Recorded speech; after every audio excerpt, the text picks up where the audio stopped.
मैं उर्वशी, विभागाध्यक्ष हिंदी विभाग, रांची विमेंस कॉलेज, रांची। आज हम जिस विषय पर बात करने जा रहे हैं वह है अज्ञेय जी का उपन्यास शेखर एक जीवनी। शेखर एक जीवनी विचारणीय दर्शन और मार्मिक स्नेह का रोचक मिश्रण है। यह उपन्यास सिद्धांत प्रिय नवयुवक के स्नेह और आदर्श का विशिष्ट रूप प्रस्तुत करता है, जिसमें बचपन के कवि हृदय विद्रोही शेखर से लेकर सामाजिक बदलाव के लिए प्रयासरत और शशि से स्नेह की आप्लावनकारी धारा से जुड़े युवा शेखर तक की महायात्रा है।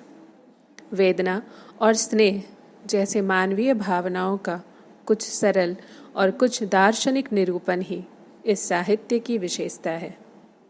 अज्ञेय ने स्नेह की अनुभूति को अत्यंत सूक्ष्म रूप से शेखर एक जीवनी के माध्यम से लोगों तक पहुंचाया है, जिसमें पाठक बार बार गोते लगाना चाहेंगे और हर बार उन्हें कुछ नया मिलेगा। शेखर एक जीवनी की कथा ऐसी नहीं है कि इसे एक आदमी की निजी बात कहकर उड़ाया जा सके। अज्ञेय इसे अपने युग और समाज का प्रतिबिंब मानते हैं। उन्हीं के शब्दों में इसमें मेरा समाज और मेरा युग बोलता है। वह मेरे और शेखर के युग का प्रतीक है। बहुआयामी और संश्लिष्ट चरित्रों के साथ अपने समय, समाज और उनके बीच अपनी अस्मिता को आकार देते व्यक्ति की वेदना को तीव्र और आवेगमयी भावात्मकता के साथ अंकित करते इस उपन्यास के नायक शेखर के बारे में अज्ञेय की टिप्पणी है।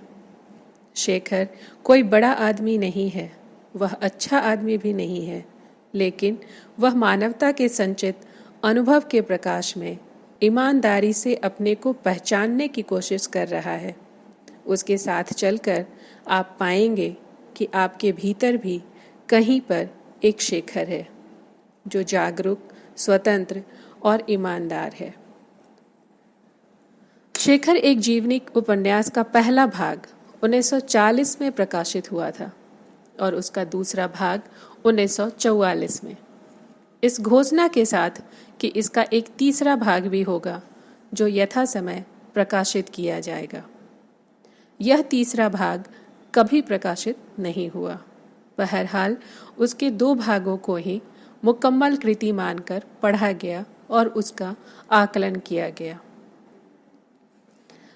कथा और शिल्प की दृष्टि से शेखर ने हिंदी उपन्यास में युगांतकारी परिवर्तन उपस्थित किया और हिंदी उपन्यास उसके माध्यम से आधुनिक युग में प्रवेश करता है। यद्यपि इस संदर्भ में जैनेन्द्र के त्यागपत्र को अनदेखा नहीं किया जा सकता, जिसने शेखर से पूर्व लगभग चमत्कारिक ढंग से हिंदी उपन्यास को एक नई दिशा दी थी। शेखर एक जीवनी केवल एक व्यक्ति की आधी अधूरी जीवनी नहीं है। वह एक विशेष दृष्टि के कारण व्यक्ति के समग्र जीवन के मूलभूत प्रश्नों को अपने अंदर समाविष्ट करती है। हिंदी उपन्यास के क्षेत्र में शेखर एक जीवनी प्रयोगवादी तो नहीं, किंतु पहला प्रयोगधर्मी उपन्यास था। व्यक्ति तथा स्त्री की स्वतंत्रता की मांग नवजागरण की ही देन थी। छायावाद इसी अर्थ में पश्चिमी रोमांटिसिज्म से अलग था, अलग किंतु पूर्णतः निरपेक्ष नहीं। उसमें रोमांटिसिज्म के भी तत्व थे। छायावाद मूलतः एक भावबोध था और इस भावबोध की अभिव्यक्ति केवल कविता में ही नहीं बल्कि साहित्य की सभी विधाओं में हुई। शेखर कमोवेश रोमांटिक भावबोध का ही उपन्यास है। यद्यपि इसके आगे यह भी कहा जा सकता है कि शेखर एक जीवनी हिंदी का पहला आधुनिक उपन्यास है। किसी भी कृति या कृतिकार में भावबोध का रूपांतरण क्रमिक रूप से ही होता है। एक रोमांटिक भावबोध के अवशेषों का रचनाकार अपने प्रयासों तथा संकल्पों में आधुनिक हो सकता है। इसका उदाहरण शेखर एक जीवनी के पहले भाग की भूमिका में ही उपस्थित है। शेखर एक जीवनी की रचना के पीछे प्रेरक शक्ति के रूप में अज्ञेय लिखते हैं, वेदना में एक शक्ति है जो दृष्टि देती है, जो यातना में है वह दृष्टा होता है। अब प्रसाद के काव्य आंसू की प्रारंभिक पंक्तियों को देखें। जो घनीभूत पीड़ा थी मस्तक में स्मृति सी छाई, दुर्दिन में आंसू बनकर वह आज बरसने आई। यहाँ दोनों की प्रेरक शक्ति में बहुत अंतर नहीं दिखाई देगा। दोनों की प्रेरणा वेदना है, पीड़ा है, स्मृति है और रचना उसी से प्राप्त दृष्टि के आलोक में हुई है। यही नहीं, शेखर एक जीवनी उपन्यास जब आरंभ होता है तो वहाँ भी प्रेरक शक्ति के रूप में जिसकी स्मृति सबसे पहले आती है वह स्त्री है। सबसे पहले तुम शशि, मेरा होना अनिवार्यतः तुम्हारे होने से जुड़ा हुआ है। तुम वह सान रही हो जिस पर चढ़ाया जाकर मेरा जीवन तेज होता रहा है। स्त्री को प्रेरक शक्ति के रूप में देखना और उसे उपास्य मानना रोमांटिक भावबोध की विशेषता रही है। शशि के प्रति शेखर के जो भाव हैं वे नारी तुम केवल श्रद्धा हो से बहुत भिन्न नहीं हैं।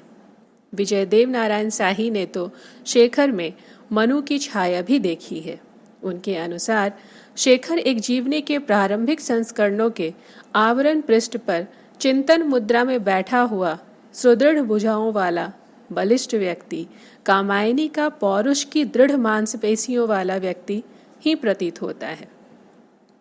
शेखर एक जीवनी की भाषा भी अधिकांशतः छायावादी शब्दावली वाली ही है। इसके अतिरिक्त शेखर को व्यक्तिवादी कहा गया है और रोमांटिसिज्म का जन्म भी व्यक्ति की चेतना और उसकी केंद्रीयता से होता है। यह व्यक्ति प्रायः विद्रोही भी होता है, जो कि शेखर है। अज्ञे ने शेखर में विद्रोह को क्रांति का पर्याय बनाकर एक भ्रांति उत्पन्न कर दी है। स्पष्टतः दोनों का अंतर उनके मन में भी स्पष्ट नहीं है। विद्रोह क्रांति नहीं है। विद्रोह और क्रांति के इस अंतर को देखते हुए यह स्पष्ट हो जाता है कि शेखर विद्रोही व्यक्ति है, क्रांतिकारी नहीं। प्रारंभ से ही अपने विद्रोह के मकसद या उद्देश्य के लिए कोई निश्चित स्वरूप उसके सामने नहीं है। विद्रोह किसके प्रति, क्यों? इन सब प्रश्नों के उत्तर के लिए शेखर कई दिशाओं में भटकता है और शेखर एक जीवनी के दूसरे भाग के अंत में केवल इतना ही पता चलता है कि वह किसी क्रांतिकारी संगठन का सदस्य हो गया है।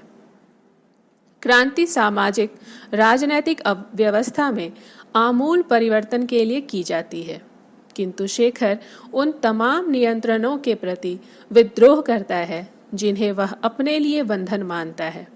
माता की आज्ञा के प्रति, प्रचलित शिक्षा पद्धति के प्रति, जीवन की सामान्य शर्तों के प्रति, सामाजिक विधि निषेधों के प्रति। दरअसल उसका विद्रोह एक निष्फल संघर्ष है। उसके उद्देश्य के बारे में केवल इतना पता चलता है कि वह लेखक बनना चाहता है। पिता द्वारा अपने उद्देश्य के बारे में पूछे जाने पर भी वह यही बताता है। शशि की आकांक्षा भी यही है। वह उससे कहती है कि वह रहे या ना रहे, वह हमेशा उसके पीछे कंधों के ऊपर से उसका लिखा हुआ पढ़ती रहेगी। यानी यदि विद्रोही है भी तो वह लेखन के माध्यम से ही अपना यह विद्रोह व्यक्त करना चाहता है। इसलिए पता यही चलता है कि क्रांतिकारी संगठन में शामिल होना उसके लिए विकल्पहीनता की अस्थायी स्थिति है। अतः यह कहा जा सकता है कि शेखर मूलतः विद्रोही की नहीं बल्कि एक लेखक या कलाकार के निर्माण की कहानी है। शेखर एक जीवनी हिंदी उपन्यास में एक बहुत बड़ी छलांग है। शेखर एक जीवनी उपन्यास की प्रचलित संरचना को तोड़ फोड़कर एक नई औपन्यासिक संरचना निर्मित करता है। भाषा और शिल्प के स्तर पर इस संरचना की परीक्षा की जानी चाहिए। रचना प्रक्रिया के संबंध में अज्ञेय के आदर्श आधुनिक कवि समीक्षक टी.एस. एलियट हैं, जो बताते हैं कि भोगने वाले व्यक्ति और रचना करने वाले कलाकार में अंतर होता है और जितना बड़ा यह अंतर होगा कलाकार भी उतना ही बड़ा होगा। लेकिन बाद में अज्ञेय अपनी भूमिका में ही यह स्वीकार करते हैं कि ऐसी तटस्थता या निर्वैयक्तिकता का निर्वाह उनसे नहीं हो सका है। निर्वैयक्तिक होने की यह कोशिश दरअसल रोमांटिक भावबोध से दूर जाने की ही कोशिश है, जो अज्ञेय से निभ नहीं पाई है। फिर भी अज्ञेय हमेशा अपने भीतर से रोमांटिकता को उलीचने की चेष्टा करते रहे हैं। शेखर एक जीवनी में भी यही हुआ है। ठीक यही बात उनकी कविताओं के बारे में भी कहा जा सकता है। शेखर एक जीवनी वस्तुओं और घटनाओं को वस्तुनिष्ठ तथा मनोवैज्ञानिक ढंग से विश्लेषित करता है, किंतु दिक्कत यह है कि इस प्रक्रिया में वह हमेशा अपने बाहर नहीं रह पाता, जो वस्तुनिष्ठ होने के लिए जरूरी है। वह शशि और अपने संबंधों के प्रति भी वस्तुनिष्ठ नहीं रह पाता। शशि उसे अपने व्यक्तित्व पर सान या धार चढ़ाने वाली त्यागमयी स्त्री लगती है, जिसने उसके लिए अपने को होम कर दिया। अतः इस वस्तुनिष्ठता से चुपके से भावनात्मकता, तरलता उतर आती है और यह विश्लेषण भावनिष्ठ होने लगता है। शशि के अतिरिक्त शेखर शारदा प्रसंग में भी यही भावात्मक तरलता आड़े आती है, किंतु शेखर में अपनी सगी बड़ी बहन के प्रति जो आकर्षण है वह मनोवैज्ञानिक है। उसे बड़ी वस्तुनिष्ठता के साथ प्रस्तुत किया गया है। इसी प्रकार मद्रास प्रवास वाले प्रकरण में अपने एक युवा सहपाठी के प्रति शेखर में जो ईर्ष्या आकर्षण है वह भी वय विशेष की एक स्वाभाविक प्रवृत्ति है, जिसे अज्ञेय ने उसी रूप में बिना दुराव के उपस्थित किया है। अज्ञेय ने शेखर एक जीवनी में जो औपन्यासिक प्रविधि प्रयुक्त की है उसका भी विश्लेषण आवश्यक है, क्योंकि वह एक बड़ी उपलब्धि है। अज्ञेय ने इसे विच्छिन्न प्रवाह शैली में लिखा है, जो पश्चिम के कथा साहित्य में फ्री एसोसिएशन ऑफ आइडियाज के रूप में जानी जाती है। इसमें स्मृति पटल पर अतीत के चित्र एक एक करके आते जाते हैं।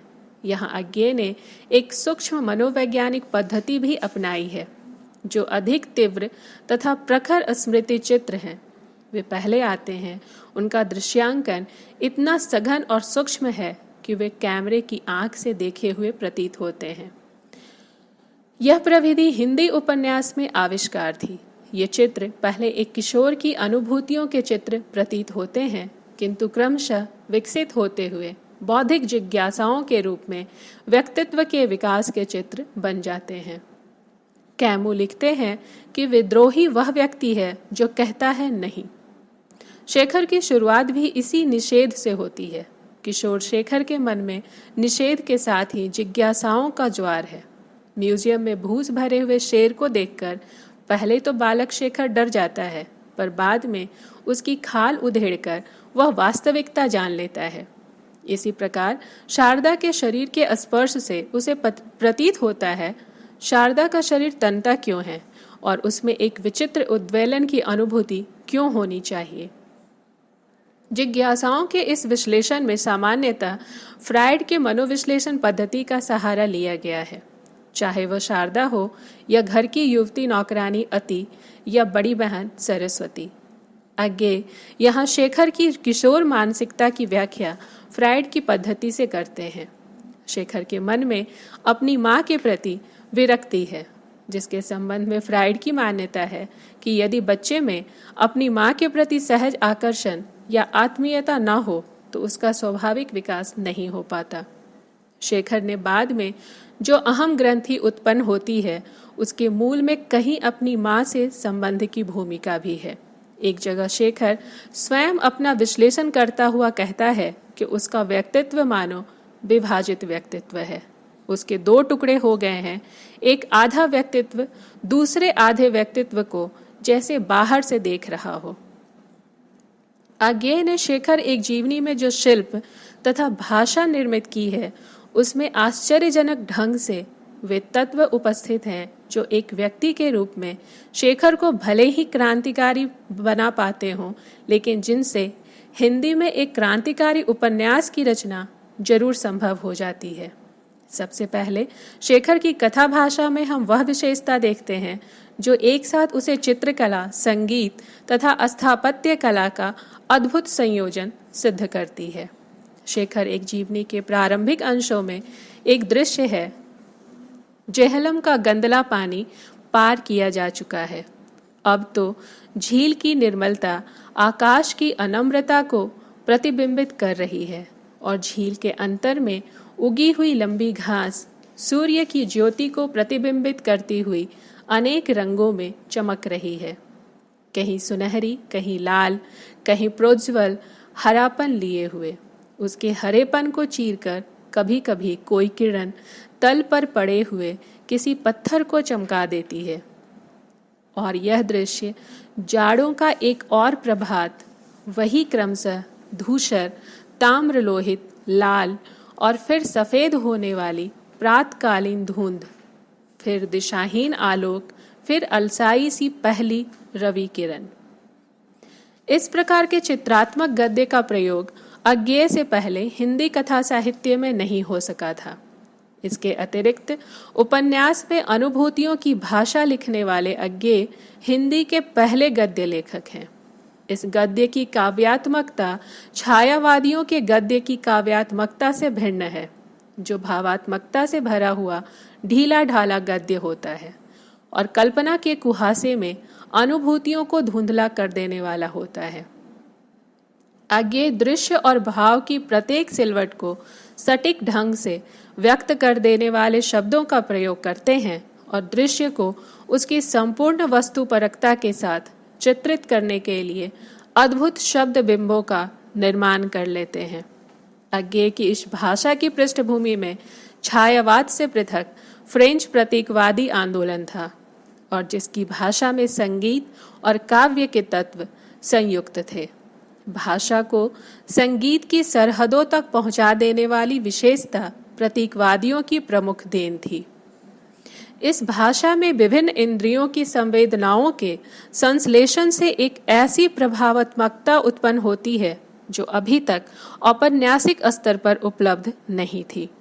इस भाषा की बुनावट को और गौर से देखा जाए तो पता चलता है कि संगीत में प्रायः आवृत्ति मूलक स्वर होते हैं। शेखर की भाषा में यह आवृत्ति मूलकता अनेक स्थलों पर मिलती है, जो वांछित प्रभाव उत्पन्न करने में आश्चर्यजनक रूप से सफल होती है। मेघाच्छन्न आकाश, उड़ते उड़ते सहसा पंख टूट जाने से गिरता हुआ पक्षी, जो गिरता है गिरता ही जाता है। इन पंक्तियों को कई बार दोहराया गया है अलग अलग संदर्भों में और हर बार उनमें नई अंतर्ध्वनियां उत्पन्न होती हैं। ये पंक्तियां संगीत के लौटने वाले स्वरों की तरह दोहराई जाती हैं। इस तरह हम देखते हैं कि अंतर्वस्तु, संवेदना, शिल्प और भाषा सभी स्तरों पर शेखर एक जीवनी हिंदी उपन्यास में एक नई उपस्थिति के रूप में प्रवेश करता है। उसके इन सभी तत्वों तथा अवयवों में एक सघन रचाव है जो सृजनात्मकता की एक बड़ी शर्त है। ज्यादातर आलोचकों ने शेखर एक जीवनी उपन्यास का आकलन मुख्यतः उसके पहले भाग के आधार पर ही किया है। उनका ध्यान दूसरे भाग पर कम गया भी है तो उस पर विचार सरसरी ढंग से ही किया गया है, जबकि शेखर एक जीवनी का दूसरा भाग अधिक परिपक्व कृति है। वह पहले भाग के 4 वर्ष बाद प्रकाशित भी हुआ था। दूसरा भाग युवा शेखर की कथा है। वह उसके संघर्ष तथा उस संघर्ष से उत्पन्न हताशाओं की भी कथा है। दूसरे भाग में कुछ ही देर बाद हम पाते हैं कि शेखर को जेल जाना पड़ता है। वह जेल में 10 महीने गुजारता है। इस कारावास का वर्णन पर्याप्त विस्तार से तथा ब्यौरेवार किया गया है। यह जेल प्रकरण शेखर एक जीवनी का सबसे महत्वपूर्ण तथा केंद्रीय प्रकरण है, क्योंकि भूलना नहीं चाहिए कि शेखर एक जीवनी की शुरुआत ही कारावास से होती है, जहां फांसी शब्द की कौंध ही उसे दृष्टि देती है और उसी दृष्टि के आलोक में शेखर की रचना संभव हुई है।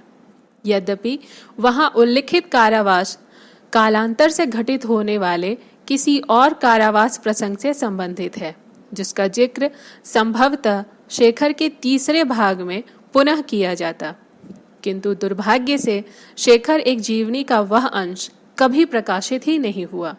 फिर भी दूसरे भाग का यह कारावास प्रसंग कम महत्वपूर्ण नहीं है। यहाँ भी शेखर एक जीवनी को एक दूसरे तरह की दृष्टि मिलती है और इस दृष्टि के स्रोत बाबा मदन सिंह हैं। बाबा मदन सिंह उस यातना के मूर्तिमान उदाहरण हैं जिसका उल्लेख शेखर एक जीवनी उपन्यास के प्रारंभ में किया गया है। बाबा मदन सिंह 21 वर्षों से जेल में हैं। वहीं उनकी मृत्यु भी होती है, किंतु मरने से पूर्व वे शेखर को बहुत कुछ दे जाते हैं जो निर्मित होते हुए शेखर की जीवन यात्रा का पाथेय है।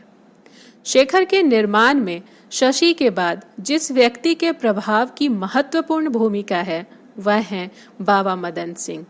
21 वर्षों के कारावास के दौरान बाबा मदन सिंह ने अपनी कोठरी की दीवारों को अपनी अनुभूति तथा अनुभव सूत्रों से रंग डाला है।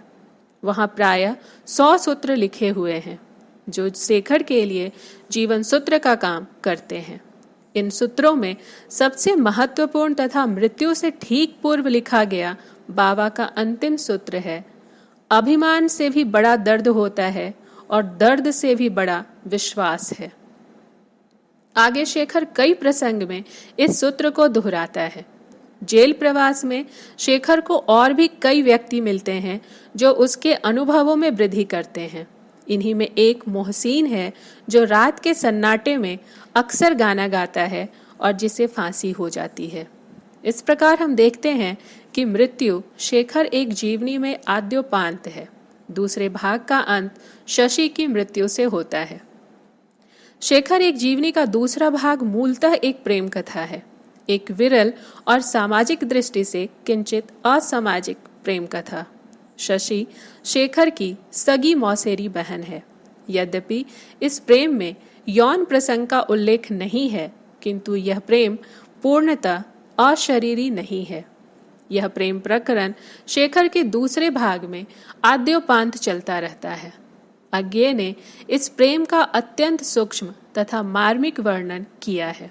शशि परित्यक्ता है। पति ने उसका परित्याग शेखर के कारण ही किया है। इसे लेकर शशि के मन में एक अपराध बोध है, लेकिन शेखर में शशि को लेकर दायित्व बोध है। शशि अपने को 2 कारणों से अपराधिनी मानती है। पति ने शेखर के कारण उस पर संदेह किया और इसी कारण शारीरिक यंत्रणा देकर उसका परित्याग किया।